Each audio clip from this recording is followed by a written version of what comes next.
Aziza da Azima kashi na 3. Kafin mu shiga cikin shirin da Allah, idan yau ka fara ziyartar wannan shafin namu, ka daure ka danna mana subscribe sannan ka danna alamar ƙararrawa domin samun sabbin shirye-shiryenmu da zarar mun ɗora. In ba za ku manta mun tsaya a daidai inda Aziza ta zaro ido. Zaro ido Aziza ta yi tana kallon Azima kafin ta ce, na rasa dalilin ki na son ganin bayan Baffa. A yadda na fahimce ki, baki ƙi ba kowa ya mulke ki rayu. Idan kika samu dama na tabbata za ki iya kashe Abba. Gashi ke ban san yadda zan yi da ke ba. Ke ta biyu na ce ba zan iya kashe ki ba, saboda duk matuƙar gubana naki ya fi nawa, kuma ina son ki ‘yar uwata. Da a ce ni ke da ƙarfin dafin da kike da shi, da na jima da shafa wannan yankin.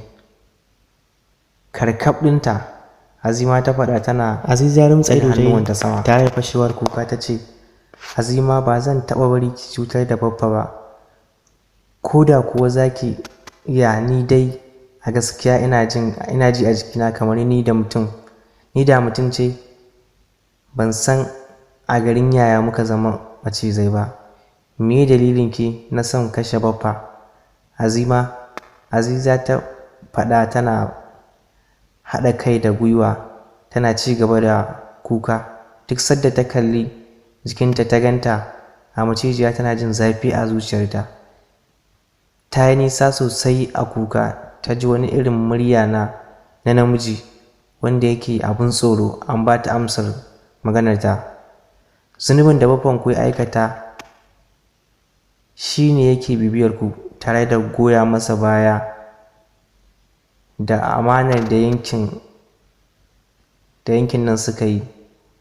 Da sauri matuƙar firgita, Aziza ta ɗago tana waige ta ga daga ina ake maganar, amma ba ta ga kowa ba illa Azima ya rage wasa a cikin kogi. Kana ganin ta zaka san cewa tana cikin farin ciki. Ta zama macijiya sannan ta koma mutum, sai farin ciki take yi. Saurin tashi Aziza ta yi tana waige. A fili ta ƙara furta kalaman da ta ji. Zunubin da Baffan ya aikata? Me Baffan ya aikata haka?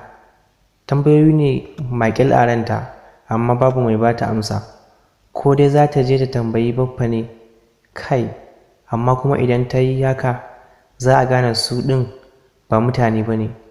Riƙe wuyanta ta yi, jin kamar zuciyarta yana shirin fitowa ta bakinta. Kallon Azima ta yi ta ce, Azima ki zo mu je gida. Tare muka zo da ke ne? Idan ma ba tare muka zo ba, Hajja ta ce mu koma gida tare, kar Baffa ya dawo. Aziza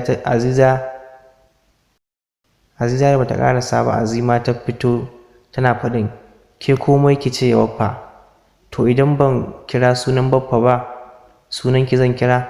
Murmushi Azima ta yi ta ce, yau ba na jin faɗa da ke, don yau ina cikin farin ciki. Na san idan sako ta isa ga sarkin yankin Jimo an kashe masa jarman macizai, me kike tunanin zai faru Aziza?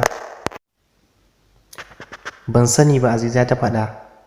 A kofile ta yi gaba, ita ma Azima a macijiya ta hau bin bayan Aziza. Yau tsananin takaici ya hana Aziza ta ce wa Azima ta koma mutum. Azima kuwa da gangan take wani abin don Azima ta yi mata magana.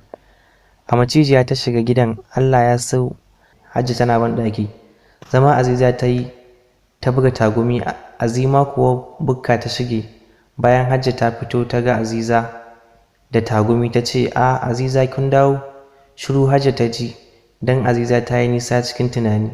Sai da Hajja ta taɓo ta tukunna ta dawo hayacinta. Ta ce, na'am Hajji, magana kike yi ne? Tunanin me kike yi haka Aziza? Murmushi Aziza ta ƙwaƙulo da ta ce, abin da yake faruwa a mahaifata shi yake tayar min da hankali.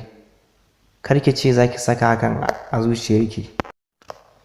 addu'a ita ce mafita ga duk abin da ya yi tsanani, maganinsa Allah. Kuka Azima ta fashe da shi, sannan ta runguma Hajja ta ce, dole ne na saka a raina Hajja, idan mun san abin da ya faru yau ba mu san me zai faru ba gobe. Hajja sosai Aziza ke kuka yayin da hankalin Hajja ya tashi. Azima ce ta fito daga bukka dauke da abinci a hannunta. Zama ta yi ba tare da ta ko kalli Hajja ko Aziza ba da ke kuka. Abincinta ta hau ci, hankalinta kwance. Hajja ta kalli Azima wacce ta jima da gane ita damuwar wani bata dame ta ba. Ta ce, Azima, me ke faruwa da 'yar uwarki? Cikin halin ko in kula ta ce, oho mata, tana son ɗorawa kanta damuwar da ba ta da mafita a kansa ta ga za ta iya ne. Hajja, ki daina damun kanki a kanta. Hajja za ta yi magana sai ga Baffa ya shigo, ko sallama babu. Da sauri hankalin Hajja da Aziza ya koma kan Baffa. Aka san Azima da ta yi kamar bata san da shigowarsa ba. Hajji ta ce, Baffan 'yan biyu lafiya kuwa? Na ganka cikin wannan yanayi. Sharce zufa Baffa ya ce, Jumala, ina kuwa lafiya? Ku zo mu je gaban gari ana neman dukkan mutanen yanki. Kin san an kashe jarman Macizai kuwa? Hannu Hajji ta zuba a kirji tare da faɗin, ma'asubimin musibati qalu inna lillahi wa inna ilaihi raji'un. An kashe jarman Macizai? To waye kashe sa? Maciji, saran macizai ne a jikinsa. Baffa ya faɗa yana sauke idonsa akan Azima, wadda hankalinta san baya a kansu. Hajja ta ce, bari na ɗauko mayafi na mu tafi gaban gari ɗin. Hajja ta ƙarasa maganar tana shigewa bukka. Aziza kuma tana gyara mayafin kanta, hankalinta tashe. Baffa ya ce, ke Azima, ana gaya miki mahaifarki ba lafiya amma kina zaune ko a jikinki. Hankalinki kwance ba tare da kin nuna damuwarki ba. Ko a fuska baki nuna kin damu ba. Za ki tashi ne ko sai na saka sanda na roɗe miki shegen kafafuwan naki nan masu kama da fuffuken sauro? Baffa ya faɗa yana yin kan Azima. Da sauri ta tashi tana huci tare da juyawa baya. Hanyar randar ƙasan da ke tsakiyar gidan ta je ta ɗibo ruwa a ƙwarya tare da bakan irin Aziza ta watsa dafi a ciki, sannan ta juyo tana kallon Baffa. A ranta take faɗin, ba zan taɓa samun salama ba idan har ban kashe ka ba. Tun kawo Baffa ta yi har ta zo gabansa tana tura baki ta ce, Baffa, na ga alamun kanka ya ɗau zafi, ka ɗan sha ruwa zuciyarka ta huce. Baffa, ita damuwar duniya ba ta ƙarewa. Ba kamar idan ma mutum ya sa hannu, ko in ce mutane suka sa hannu suka jawo wa kansu, sannan dole akwai abin da kuka aikata ma wasu yake bibiyar ku. Don haka Baffa, a koma a yi tunani da kyau. Ga ruwan ka sha. Ta miƙa masa tana sunkurar da kai ƙasa, sai ka ce wata ta Allah. Shiru Baffa yana son ya yi tunani akan maganar da ta faɗa, amma tashin hankalin da suke ciki ya ƙi ba su damar haka. Hannu ya sa ya karɓi ruwan. Caraf idon Aziza ya sauka kan ruwan da ta bashi. Ta hangi dafi cikin azama ta ce, Baffa, wani ruwa kuma za ka sha? Ka manta Azima ita ba ta damuwa da damuwar wani. Kawo ruwan nan Baffa. Aziza ta karɓa. Wani kallo ne Azima ta bi Aziza da shi, jikinta har fusata yake, tsananin takaici abinda Aziza ta yi. Aziza na karɓar ruwan da gangan ta yi tuntuɓe, ruwan ya ɓare, ƙwaryar kuma ta buga ta saman wani dutse ta fashe. Cije baki Azima ta yi idan ta ya ƙara rinewa tana shirin tunkaro Aziza wacce ita ma ke kallonta. Ko gizo ba ta yi ba. Hajiya ce ta ƙara katse mata hanzari. Ta fito tana faɗin, ya haƙuri baffan 'yan biyu, na zubar da wake ne a tsakiyar ɗaki. Na tsaya kwashewa shi yasa ban fito da wuri ba. Mu je. Gaba baffa ya yi. Aziza ta bi su a baya. Azima ta zo fita. Hajiya ta daka mata tsawa ta ce, ina hijabinki? Ba zan saka ba. Bana jin sakawa. Hajiya raina a ɓace yake. Karki min maganar wani mayafi. Taskarewa Hajiya ta yi jin amsar da Azima ta bata. Ita ma Azima bata san lokacin da ta faɗi ba, don bata taɓa yi wa Hajiya magana haka ba. Ganin Hajiya ta tsaya tana kallonta ne yasa ta ce, ya haƙuri Hajiya, bara na je na ɗauko, ku yi gaba zan zo a baya. Hajiya dai bata iya cewa komai ba. Ta fita bayan su baffa su da Aziza ta bi wanda sun yi gaba sosai. Sukan suna kan tafiya. Aziza ta ce, baffa. Na'am Aziza, yaya ne? Baffa, baka taɓa bani labarin kafuro mahaifata ba. Kullum sai ka ce sai ka samu lokaci. Kullum sai ka ce sai an samu lokaci. Ka ce an yi gwagwarmaya da aljannu da mayu da kuka sha wahala da su, amma har yanzu baka taɓa ba mu labarin ba. Banda abinki Aziza, ana cikin wannan tashin hankali kina maganar labari, abin da ya kafu sama da shekara 50. Ki bari Allah ya bamu ikon dakatar da wannan ambaliyar wutar masifan da ke tunkaro wannan yankin.